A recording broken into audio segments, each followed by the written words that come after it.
Dr. Mithu Storoni, welcome to the show. Thank you so much for having me. It's a huge honor to be here.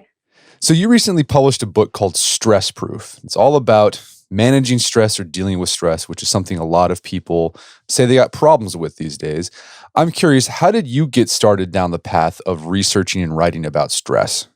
So there was one big catalyst for my book, which was I moved countries and continents from London to Hong Kong, and I was suddenly surrounded by lots of people, amongst whom my husband was one, who were in very high octane jobs under a lot of pressure and really suffering from the prequel to burnout, so suffering from stress.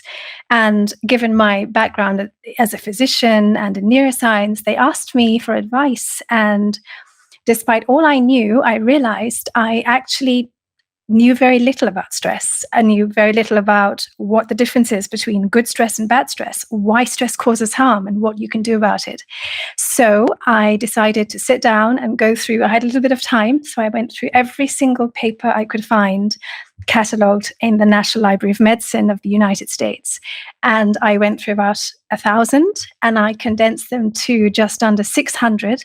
And I kind of created a manual that I could just give to friends, to colleagues, and I got some good feedback from it, and that turned into a book. So that's how the book appeared. So let's talk about so a lot of people are experiencing stress these days. What's the typical approach that people take when it comes to stress? So the typical approach that people take is usually based on the first problem, which is that people don't realize where the stress is coming from, and people don't realize that stress is actually present. So, for instance, most of us recognize stress as the billboard image of stress, as the face of someone who's under a lot of visible emotional pressure. But in fact, a chronic stress is much more insidious and much more long-term and acts slowly, and it's much more difficult to recognize, and more importantly, to recognize its source. So people tend to resort to fixes that they assume will work for them because it's worked for everyone else. So there are lots of one-size-fits-all approaches. And once they try these approaches, it becomes apparent that a one-size-fits-all doesn't work. And I think that's the second problem. So the first is recognizing where the stress is actually coming from and the fact that it's chronic stress. And secondly, it's recognizing the fact that one person's source of stress is going to be very different to another person. So what works for person B will not work for person A. Well, let's delve deeper into that. So what is the difference between acute stress and chronic stress?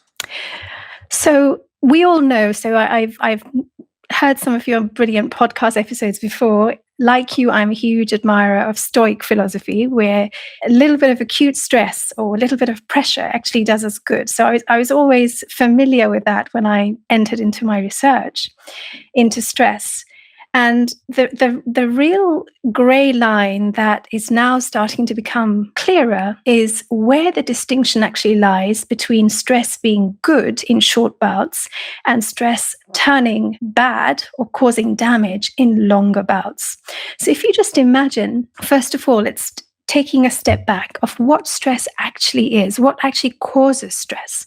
And in order to understand that, I suggest going right back to the research of Hans Selye, who's considered the godfather of stress. So back in the 1930s, he was the first one to show that stress actually causes physiological effects, measurable effects on the body. And he first defined stress and in calling it the general adaptation syndrome. If we fast forward the past almost 80 years or so, we've now come to a place where more information about how the brain works is converging on the idea that the brain is constantly the brain is in essence a prediction machine.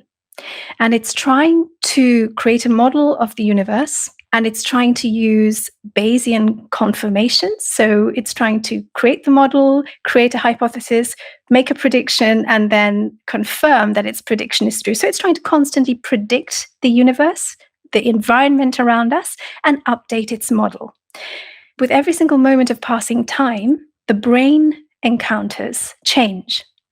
When it encounters change, it has to update its calibration or change or modify its calibration process. But in order to be able to do that efficiently, it needs to know what's about to happen next. So one of the triggers of stress is not knowing what's about to happen next. And so uncertainty, as we all know, is one of the most potent triggers of stress. And uncertainty, according to some theories, lies pretty much behind it forms the foundation of the acute stress response. Because the stress response is, in essence, a default kind of a recalibration response to cover all bases in the face of uncertainty. Now, that's what acute stress is. And we've been used to acute stress for years and years. Our ancestors had it. It does us good. And we know that, for instance, in acute stress, there are certain processes that happen which are actually very beneficial. For instance, we know that neuronal plasticity, synaptic plasticity, is temporarily increased during acute stress. We know that during acute stress, the brain instigates a mechanism which allows the body to survive no matter what the organism, so us, whatever we face. In chronic stress, these processes stay turned on because one of the theories is because the brain assumes that the uncertainty it faces isn't over. And that's one good way of looking at it. So any uncertainty that the brain is facing remains. Any threat that the brain is perceiving remains. And as a result, the stress response stays switched on, or there is insufficient recovery from a previous stress response. When this happens, the processes that the brain kickstarts during an acute stress response stay turned on and they start going awry. And that is the distinction between acute and chronic stress. So for instance, as soon as you become acutely stressed, motivation rises. But in chronic stress, we find in both human and animal studies that chronic stress relates to a decline in motivation. So that pathway goes awry.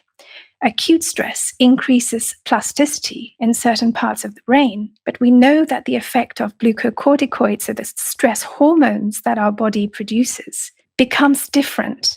And the difference is dose dependent. So it becomes different depending on how long the glucocorticoids, the stress hormones are produced for, and how long they hang around for, and how much the stress hormones are produced. So all of these things change the same processes that are started in acute stress when they become chronic.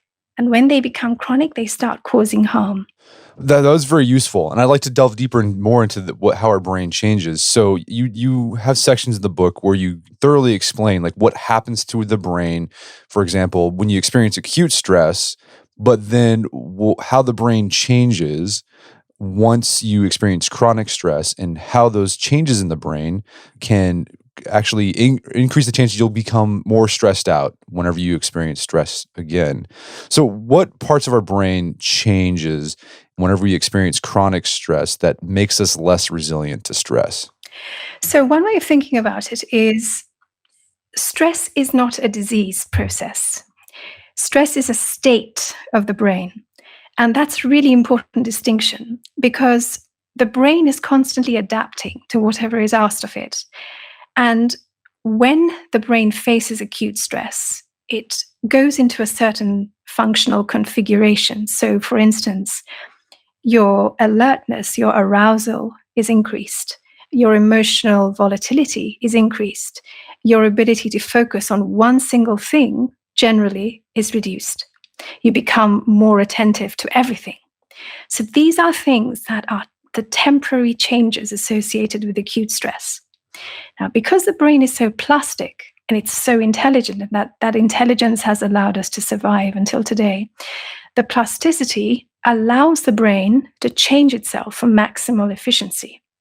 So if it is constantly in an environment where it needs to remain hypervigilant, or it's constantly in an environment where its need for attentional focus diminishes, the brain almost changes its structure to compensate for that need. Now, for a long time, most of these studies really came from animal observations because we couldn't look well enough into the human brain.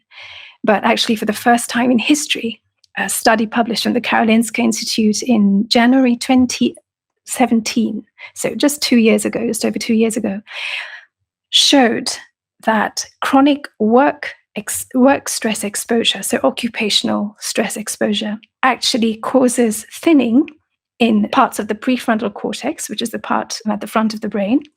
It caused, in that particular study, it caused an increase in volume in parts of the amygdala, and it caused a decline in volume in a part called the caudate nucleus. So in this study, the researchers took a bunch of people who were exposed to occupational stress, compared them to controls, and that's what they found. So you can argue that, okay, that's just an association, that's just a parallel change, or that might be coincidental. The researchers then took these same individuals with these, this visible thinning and enlargement in volume in these distinct places. And they put these individuals through 3 months of stress management therapy, which included cognitive behavioral therapy, but did not involve any medications. And then they looked at their brains again, and they found that this thinning in the prefrontal cortex, parts of the prefrontal cortex, was reversed in these individuals. So that was the first time in history that researchers showed that any thinning or any structural changes which were more present in people with stress were reversed when the stress was removed, when these people were given relief from stress. And so that was the first, an enormous step forward in showing that stress isn't just a formless psychological state of mind. It actually has implications, and these implications act on the brain. But I think what's important is we cannot say that the stress, that these patterns of change in the stressed brain were necessarily pathological or were necessarily harmful. You could argue that they were, as I just mentioned, adaptive changes. So if you place the brain in a chronically stressed environment, the parts of the brain that are used more, in effect, show change, and the parts of the brain that are used less also show change. So that's kind of what's happening when we see plastic changes in the brain in response to chronic stress. But the problem with those changes, it is adaptive, but in a way it's maladaptive because that prefrontal cortex comes in handy for solving problems, right? So if that's diminished, it makes it harder to solve the problem that might be causing you chronic stress. That's absolutely right. So the important thing is the context of these changes. So in a day-to-day, in a healthy environment that we live in today, these changes, so shrinkage of the prefrontal cortex, can indeed suggest that there is diminished prefrontal activity, and we need the prefrontal cortex for, as you say, these higher mental functions. And to support what you just said, a second study, more recent study, showed that even in people who are not stressed, who are not complaining of stress, around young to middle age, young men and women have been shown in one study to have thinning in the prefrontal cortex, which was associated with higher levels of circulating cortisol, the stress hormone. And this thinning was associated with poorer working memory, even at a young and middle age, when these people did not complain of stress and did not complain of memory disorders. Well, the kind of nefarious thing about stress in the modern age is, okay, I think we all understand that, when you exercise or lift weights or run, you experience stress. Or if you see something dangerous happening, you experience stress, and you can see how having that stress response would be useful in a situation where, say, there's an accident and a car accident, stress hormones kick in and it helps you deal with the situation. The problem with a lot of stress today is that uncertainty that's in our brain, and it's like we're just sort of kind of coming up with it in our head, right? It's like you're at work and there's nothing really like physically stressful happening to you. There's no, barking, there's no lions chasing you at the office, hopefully. But it's this more cognitive type of stress. Like you're just imagining bad things happening to you. So it's like the brain is actually, because we're so good at thinking about the future and coming with different situations, like we're too smart for our own good in a way. That's right. And actually, one of the biggest advances in stress and what the most recent data shows is that perceived stress is the primary driver of chronic stress. So, and perceived stress depends on your own perception. And your own perception is going to be different from the perception of someone else. So, the perception of the world around you, the perception of a stressor as being a stressor, the perception of whether or not you can cope with a certain stressor, all depends on on the mechanisms and on the patterns of thought and patterns of behavior and patterns of reaction that your own brain carries out. So it is possible to modulate the perception of stress. And we're finding that certain soft factors, which are almost surprising in a way, can actually modulate the perception of stress and reduce the chronic stress burden. So one example, which I absolutely love, which I quote in my book, is we just talked about how the brain creates a model of the world from the cues it's receiving in the environment around it. And this model of the world forms the basis for whether or not the brain gauges the presence of uncertainty. Now, different people will form a different model of reality, of the same reality. And the reason why this difference exists is because different people attend to different cues. As William James famously said, "My experience is what I choose to attend to." So everyone's experience is different, and hence the stress triggers and the stress interpretations will be different in each case. So this example that I quote in my book is the following. If you have a stress reaction to anything, a psychological stress reaction, say an argument with a colleague, with a loved one, an altercation with your boss, your perception of that stress reaction will not correspond to reality. And one of the most intriguing things that recent stress research has revealed is this extraordinary relationship between rumination and chronic stress. So going back to the scene where you're having an altercation with your boss. So you enter the office and just say on a Monday morning at 10 o'clock, you enter your boss's office and you get 3 minutes of criticism. You have an altercation, your boss shouts at you for 3 minutes. At the end of those 3 minutes, you open the door and you leave the room. Now, your boss knows your stressful experience has only lasted 3 minutes and it's over. You know you've left the room and your stressful experience is over. But does the brain know? Does your brain know that your stressful experience is over? Your brain is using cues to create an image of reality. So if after the stressful experience, your brain replays the scene repeatedly, as you leave the room, as you close the door, as you return to your desk, your brain perceives that the experience is still going on. So it's all your memory of the event is almost acting like an internal cue to distort your perception of reality and make that perception of stress last longer. So if you have 5 such episodes of stress triggered by not just an altercation with your boss, but just say, getting stuck in traffic or a miscommunication with a friend or an argument, misunderstanding with a stranger. If you have 5 such episodes during the day and you ruminate after each one, you will perceive, let's just say you ruminate for 45 minutes or an hour.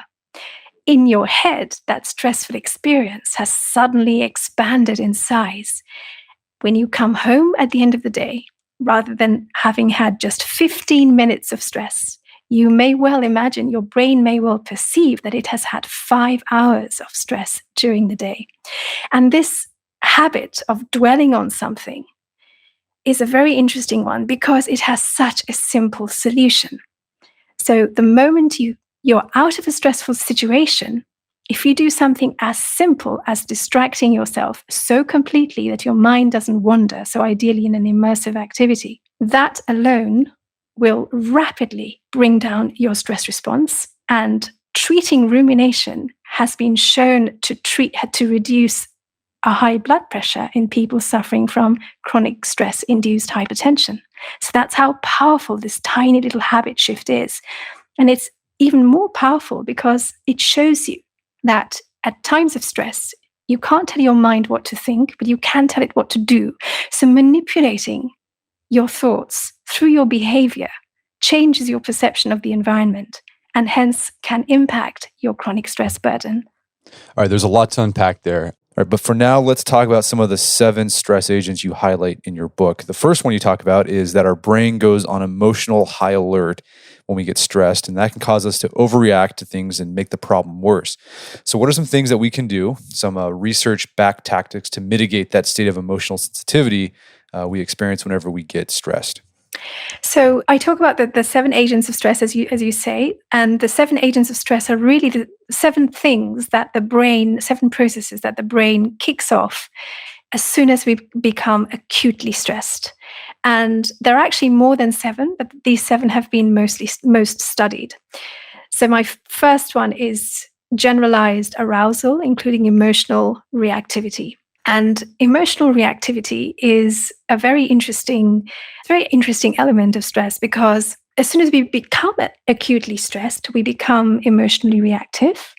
But at the same time, an inability to regulate emotions increases our vulnerability to stress. And the trick is here we know about it as emotional intelligence, but the trick is here to kind of play with attention regulation, self-control, self-regulation to regulate your emotions. So what do I mean by that? So in a good, healthy, functional brain, in a healthy person living a nice, balanced life, and I'm being very generic here, but you're usually engaged in what we call goal-directed activity, which means your prefrontal cortex kind of coordinates the rest of your brain like an orchestra, like a conductor coordinating an orchestra, and guides your brain towards a goal that you have chosen.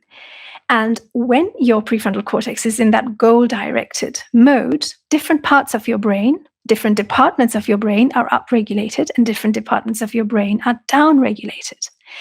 And in order to achieve that goal and to carry your brain towards that goal, your prefrontal cortex does what is called self-regulation, or rather you carry out self-regulation. Self-regulation basically means coordinating your brain to serve the goal. And it has elements of self-control, because if you are writing an article, writing a piece for a deadline, any distraction is bad.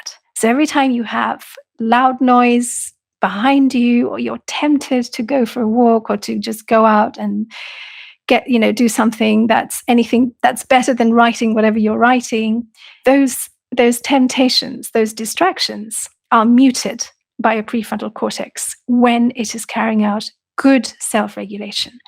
And if you have better self-control, you will also resist those temptations more.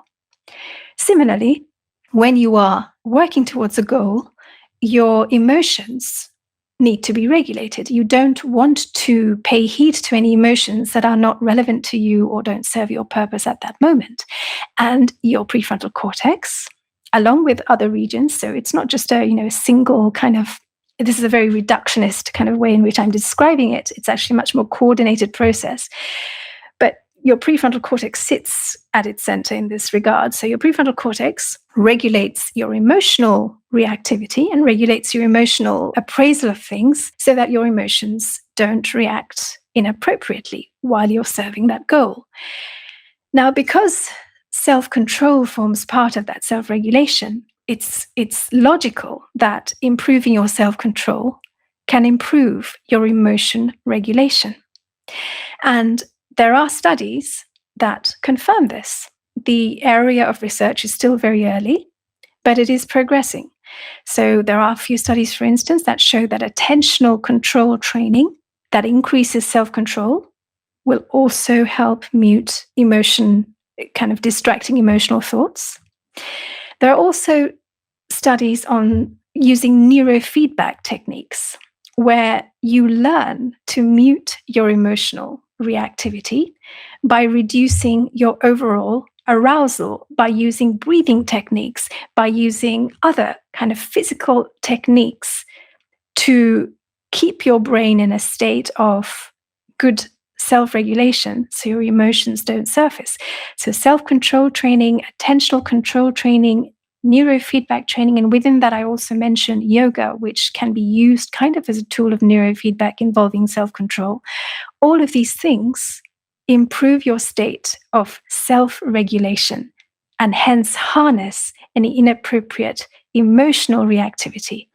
Is this where stoicism would come in as well, or maybe cognitive behavioral therapy, where you learn, or you tell your brain, okay, it's just an emotion. Just because I'm feeling this doesn't mean it's necessarily so? Yes, so cognitive behavioral therapy is definitely part of it. Cognitive reappraisal has been shown to be effective. You mentioned stoicism, and I think that the essence here is that you need to balance two things. The first thing is that when your mind or your brain is emotionally reactive, it's very difficult to reason with the emotions when beyond a certain threshold.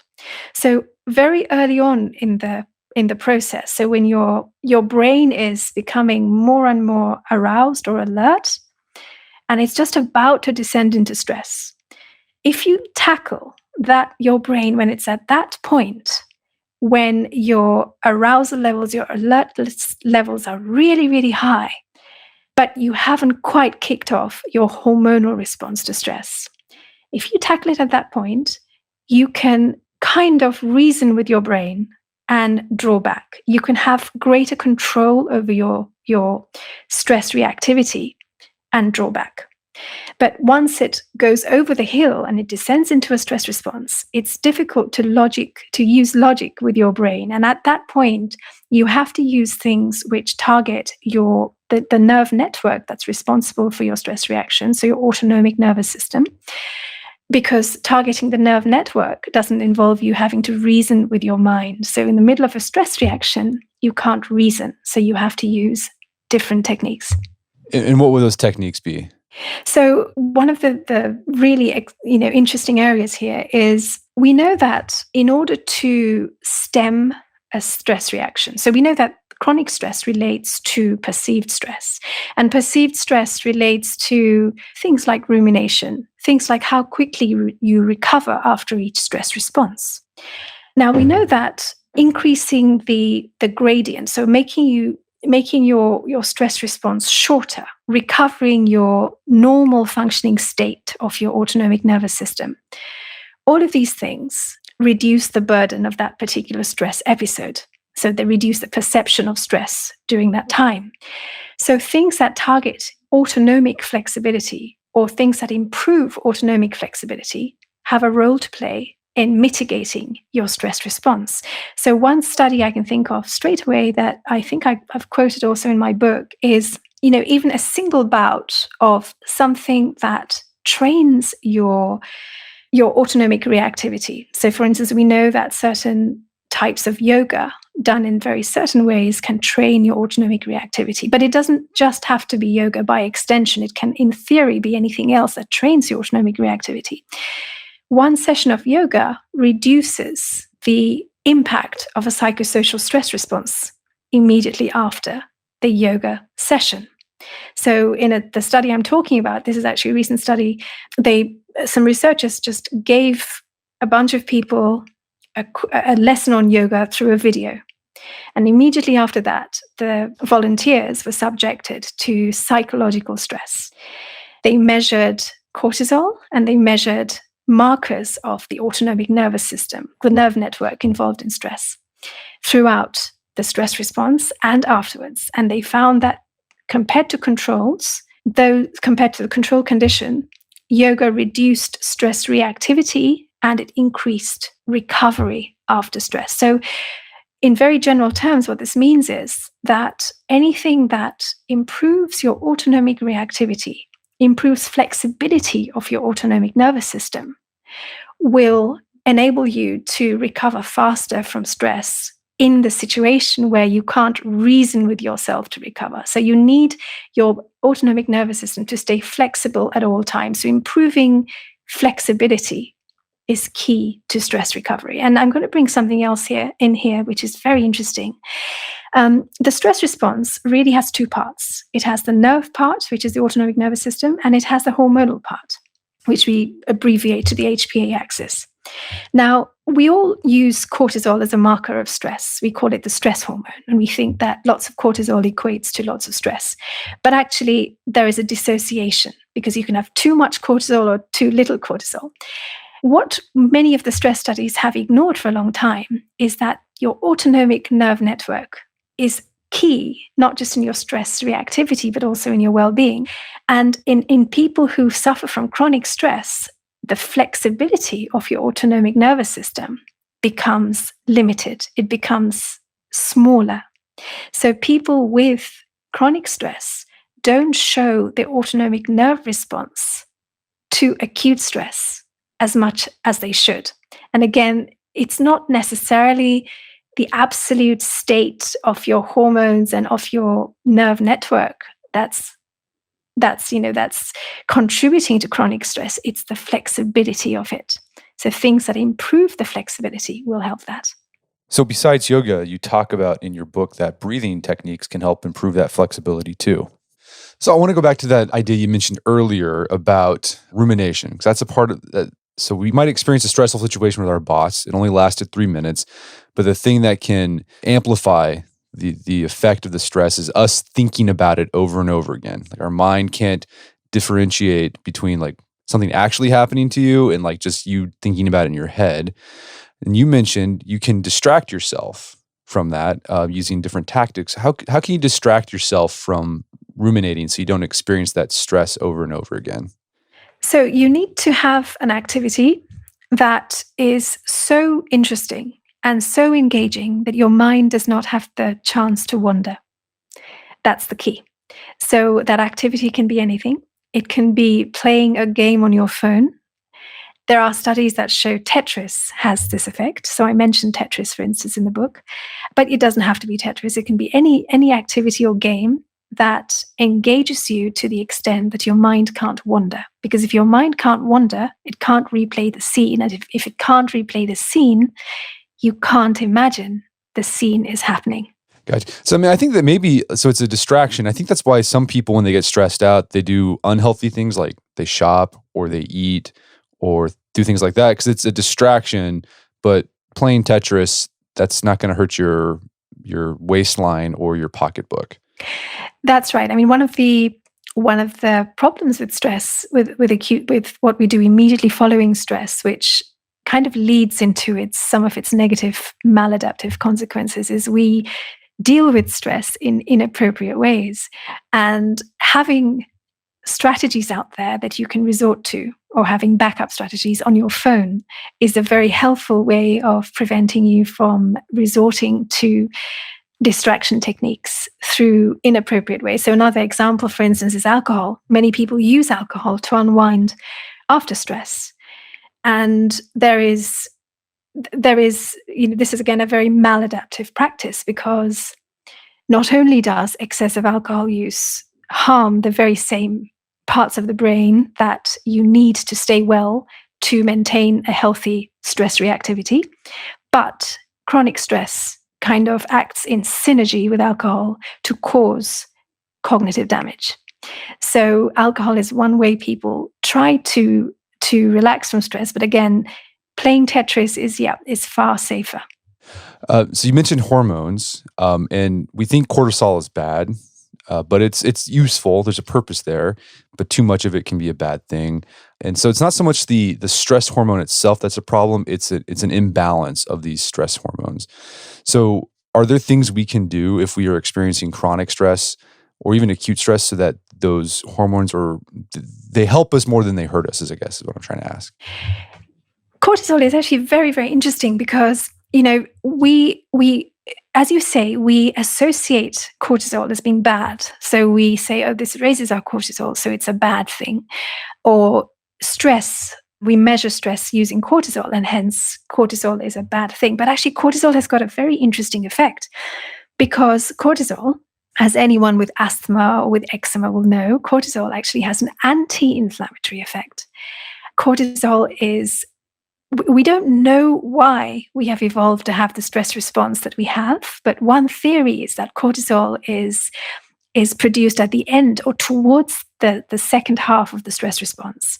And the first half of the stress response increases inflammation, whereas the second half, the latter part, we don't know where the distinction is between the first and the second, by the way, but essentially the latter part of the stress response kind of acts to restore us back to our healthy form, back to our normal form.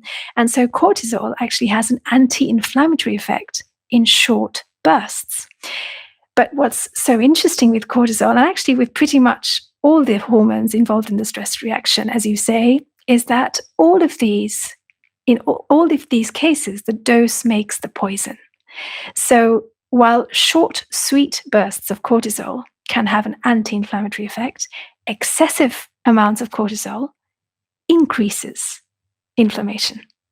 And another thing I'd love to kind of bring in here is the relationship between growing new brain cells and synaptic plasticity. Acute bouts of stress actually increase plasticity. In mouse studies, not in human studies, they've been shown to increase the birth of brain cells. But essentially, they increase synaptic plasticity in the hippocampus and possibly in parts of the prefrontal cortex. Now, what's really interesting is BDNF is a kind of a nerve growth factor, a synaptic plasticity elixir is one way of looking at it. And BDNF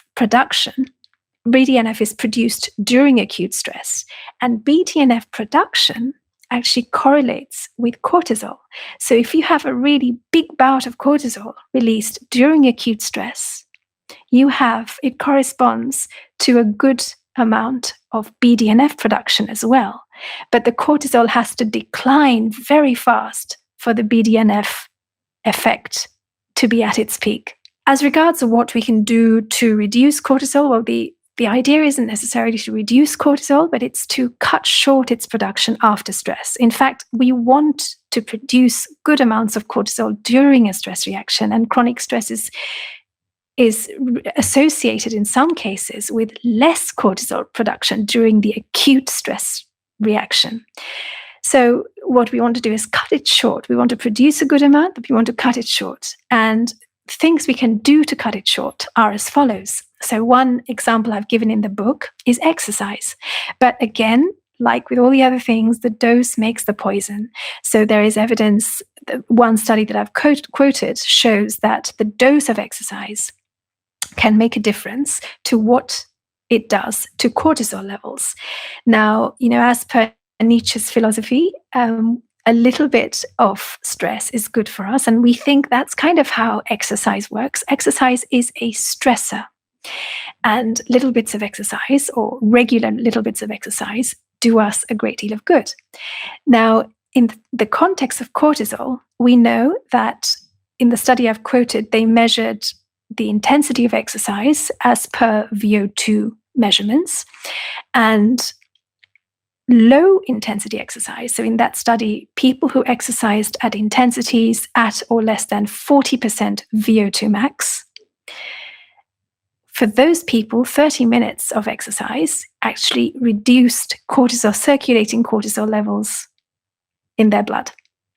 Whereas exercise at 60% or 80% VO2 max level increased levels of cortisol. So immediately following a stress reaction, when you want to bring down your cortisol levels as quickly as possible, low intensity, longer duration exercise is one very good idea. So that's one example. Let's talk about inflammation, because that's another stress agent. And inflammation is one of those other things that have gotten a bad rap. We think that, all inflammation is bad, but inflammation can be useful. For example, after you lift weights, I know your muscles experience inflammation, and you actually need that inflammation for your muscles to get stronger or to adapt. So I guess there's a point where too much inflammation can actually be a bad thing, right? So it's sort of the same thing with cortisol. Right. So inflammation is essential for our survival. The role of inflammation within an acute stress response is in case there are any bugs entering our bodies through our wounds, we want there to be or we have any cuts, we want to have inflammation to protect ourselves. So it's a defense mechanism. Now, when it comes to stress and inflammation, there are some very, very interesting threads. So one interesting thread I'll bring in here is recent evidence that this is deviating from stress a little bit, but recent evidence that in certain conditions, in certain settings of depression, which can be a long-term sequelae of chronic stress, in certain cases of depression, anti-inflammatories seem to be more effective than standard antidepressant medications. Now, that's not saying all depression is caused by inflammation at all. It's not even saying that all depression cases need to be treated by anti-inflammatories, but it shows you how inflammation and disease of the brain that relate to the stress pathways have a relationship. With regard to stress, the acute inflammation we get in stress does us no harm. And in fact, the rise in inflammatory markers, so we know that there is a rise, for instance, in one cytokine, which is an inflammatory marker rather than an actual instigator of inflammation called interleukin 6. The temporary rise in these things is fine because they decline. In chronic stress, these inflammatory markers, these cytokines and other inflammatory markers, they persist. And as stress becomes more chronic, there is evidence that people with chronic stress have very low levels of chronic inflammation. And as you say, again, with regard to inflammation, like with regard to cortisol, the dose makes the poison. Where there is an element of chronic inflammation, that chronic inflammation can have repercussions on communication within the brain and on disease processes affecting the body. And that's where chronic stress, we think, relates or translates into some of its manifestations. So, for instance, one very interesting study is the discovery of markers of inflammation within the reward pathways of the brain, which in animal studies correlate with the decline in the ability to feel pleasure that accompanies chronic stress. When I talked about the psychiatric conditions, mental illness conditions such as depression, that can be treated with anti-inflammatories, we know that certain cases of these conditions, so certain cases of depression, show evidence of low-level inflammation, peripheral inflammation. So if you test their blood, you find evidence of inflammatory markers. And it's these patients who benefit the most from anti-inflammatory therapy. So inflammation has, again, a very nuanced relationship. Short bouts are good, but when they become chronic, their effects change. I've noticed, I don't know if this is related, maybe it could be just coincidental, but when I've gotten like a sinus infection and I've gone in to get an anti-inflammatory shot, I feel great right away. But then I also am just like super motivated. Like I just like want to get a lot of work done, and it happens very quickly. I wonder if there's something like there's a connection there somehow. So with regard to cortisol, there are several possible explanations for that, but one of them relates to what I just mentioned about the animal studies, where inflammatory markers in the brain, in certain parts of the brain, the reward pathways in the brain, correlated with the inability to feel pleasure and be motivated. So removing these, so achieving a state where there are no inflammatory markers in that part of the brain was associated with feeling more motivated towards pleasure. So this could relate to your own experience with this. The evolutionary kind of mechanism or theory behind this is that if you have inflammation in yourself, you want to sit there and you want to heal the wound before exposing yourself to uncertainty through exploration. which is what motivation invites us to do. Motivation increases our need, our desire, our want of exploration. So it's a kind of trade-off that when you're in danger, you repair and heal yourself. And then when you're better and you're well equipped to deal with any dangers that's lurking behind uncertainty, you have your motivation back. So what are things people can do to keep inflammation in check? Is it a matter of exercising, diet, things like that? Yes. So coming back to acute stress and inflammation, actually, one of the really kind of intriguing things that tends to happen with acute stress is, acute stress is a state where, because you are running a default program, your brain has putting in a default mechanism that puts you in a state to deal with absolutely anything and to optimize your chances of survival. Your brain becomes king. So all the nutritional aspects, energy aspects, all other aspects are there to serve your brain. So during acute stress, there is evidence that our intestines become, the intestinal wall lining becomes a little bit broken or a little bit kind of compromised. And when the intestinal lining loses its kind of intact surface, not only do things that are good for us leak into our bodies from the gut, but also pathogenic bacteria also leak into the blood from the gut, and also other fragments of these microorganisms that trigger inflammation. So one of the routes through which stress or acute stress increases inflammation may be through increasing gut permeability. So for instance, the stress of speaking in public has been shown to increase intestinal permeability. Now, in chronic stress, we know, for instance, that microbial flora act as gatekeepers, essentially, keeping the lining of the gut intact. And they have a really important function, because if you think about it, your intestinal lining, your gut lining, is where your environment becomes you. It's where you meet your environment.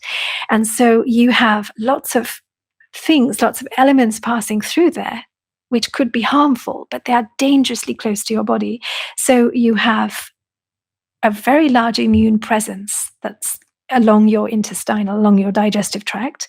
And there is a lot of crosstalk between the bacteria in your intestinal tract and these immune agents. And some of these immune agents are responsible for telling your body that this is safe and this is not safe, and hence triggering an immune reaction. So some of the ways in which you can keep your inflammation low, one strategy, which is very simple, is to adopt an anti-inflammatory, a diet which reduces the inflammatory burden on your body. Yeah, some of the foods you listed as, or nutrients that you list as anti-inflammatory, are dietary fiber, which a lot of people don't get enough of, beta carotene, you get that in sweet potatoes and carrots, turmeric is another one, but you got a whole list there in your book that people can check out. So yes, so choosing your food carefully is one way of reducing inflammation. Other environmental effects, so of course, treating the other pathways is important as well. And also, with regard to choosing your food carefully and with regard to these microorganisms manning your intestinal lining, gut bacteria may well play a role in inflammation.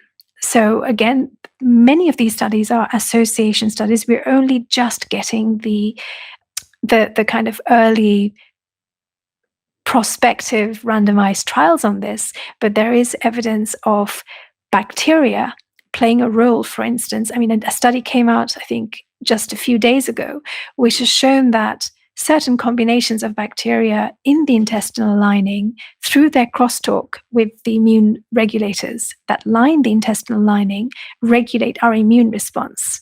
So all of these kind of weigh into the food you're eating, your gut bacteria, anything that promotes or prevents them. In my book, I mentioned, elements of food such as emulsifiers, which have been shown to have a negative effect on your bacterial flora in the gut.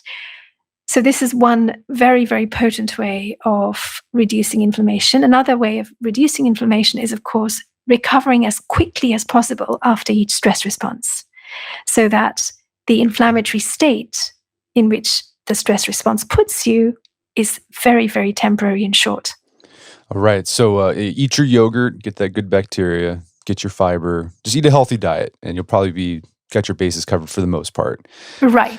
So let's talk about one more. So one more agent of stress that you've mentioned throughout this conversation is this idea that stress acutely can actually increases motivation, but when experienced chronically, we can become depressed and unmotivated. So how do you get out of a stress-induced slump? Because it's hard. Because all these things we've been talking about, these tactics you can use to alleviate chronic stress. Well, you're not feeling motivated to do them because like all this chronic stress has left you unmotivated to do anything. So how do you bootstrap your way out of that unmotivation so you can do these things that can solve your problem that you have?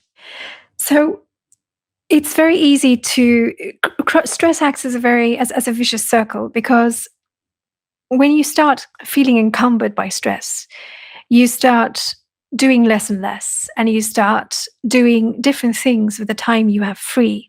And one of the dangers of that is you start shaving things off your day or off your life, which actually have some very potent benefits. So one of the things I recommend is reintroducing or making sure you never leave behind things in your day or in your week that give you pleasure. And there are two other angles to this. The first angle is one of the sources of stress, or rather two of the sources of stress, are uncertainty and a sense of a lack of control. So a lack of a locus of control, of being kind of an agent of your environment, being in command of your environment, being able to make things happen around you. And people with low levels of this sense of control and low levels of a sense of certainty, so people who think the world around them is uncertain and feel they have no control over it, have been shown to have more potent stress reactions. So when you're in this downward slump of depression, or not necessarily of depression, of chronic stress, then one of the really kind of beneficial ways of lifting yourself up again is convincing yourself of your sense of control, convincing yourself of certainty in your environment and controllability, and also essentially kind of feeling in command of your environment. And a great way to do that is by taking part in a challenge. So, you will have heard, many people are aware that there is something called active coping, in which when you're feeling stressed by something, doing something makes you feel better. And that something that you do doesn't necessarily have to be directly related to the stressor. So many people, for instance, take up training. They train more when they go through stress. I've had patients where when the patient is ill with some kind of very bad illness, their carer or their loved one spends the time alone at home putting new shelves up in a room, or redoing the garage, or doing something like that. So active coping is really important to bring your controllability back, your sense of controllability. Taking part in a challenge and overcoming that challenge, again, reinstates your sense of agency, reinstates the sense that you can make things happen, you are in control of your life. And being better today than you were yesterday is another element of growth, which again has been shown to improve stress resilience. And again, taking part in a challenge, or taking part in a kind of an incremental growth-related challenge, incremental improvement-related challenge, is another great way to kind of bring yourself back out of that slump. So it sounds like get a hobby is like an easy way. And you might think, well, I don't have time for a hobby. I've got too much going on. It sounds like what you're saying here is like you actually don't have time not to do a hobby or do something that's going to give you pleasure, because that's actually going to help you. It's going to carry over to other aspects of your life. Well, Mithu, there's a lot more we could talk about, but where can people go to learn more about the book and your work? So I have a website, my name, Mithu Storoni.com, www.mithustoroni.com. So that has links to the book and links to me, and it has a contact form as well if anyone wants to get in touch with me. And I'm also on Twitter on @StoroniMithu, and I also have a Facebook and Instagram presence with Dr. Mithu Storoni. Well, Dr. Mithu Storoni, thanks so much for your time. It's been a pleasure. Thank you so much for having me. My guest today was Dr. Mithu Storoni. She's the author of the book Stress Proof. It's available on Amazon.com and bookstores everywhere. You can find out more information about her work at her website, mithustoroni.com. Also, check out our show notes at aom.is/stressproof, where you can find links to resources where you can delve deeper into this topic.